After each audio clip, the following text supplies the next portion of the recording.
Abe byokwerinda mu district ya Lyantonde batwire umuhuriro y'okucondoza oburugo bw'enti 13 eziri ku rwano rw'eka ya Sipiriano Kabeera na Jore Murombe omugombora ya Kinuuka mu district ya Lyantonde. Hati RDC ija na polisi berete ekipapuro ekyo kya koti baswara next na appeal za kujura by'abana bibakomera abana noreba tine kintu kwasa kubugamba abo kuba bo bakabacuzinga kwiba konka ko yabe na ronda entezi bibire yayishanga yo mfamu anje yakora ki yakwatarana mu nezanje no cyayi na kire cyasera abekente bataje mu karo kanete ye kabaje mu ireka tarushuma waje mu ireka abuki bataje mu karo. Bwanyuma yo kubarukaho ubutikereza n'amatungo aga emishango ikaika no mu koti ya Lyantonde yaragira ngo RDC baganiso mu mateka bezawe ezo hati entazo bezironke kizibiti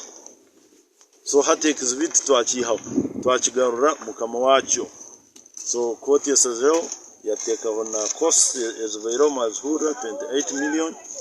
ente mwegarure Kabeera enti 12 tuzigarure Jole Murombe kote mbere enti 12 umushinjo ukajya mutika zaranze yafire ko tutegibaza ko atararikotingire polisi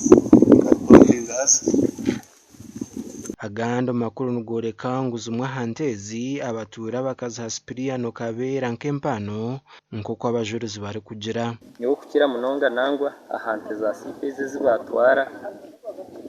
entibire zagenda ngabo na mpuku yogo mukuso waragagamba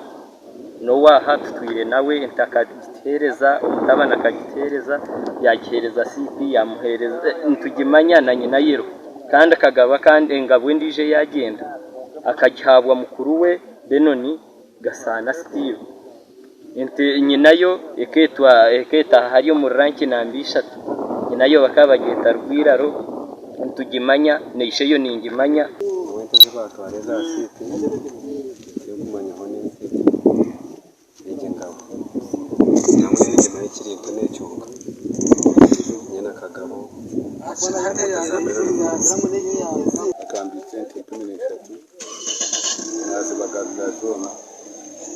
Kabeera yatwara hemu Jore yatwara basayingo batoka twasiga Sipiriano yahebwe entemwe rero Jore yatwara enti 12 gasha kwa Sande William.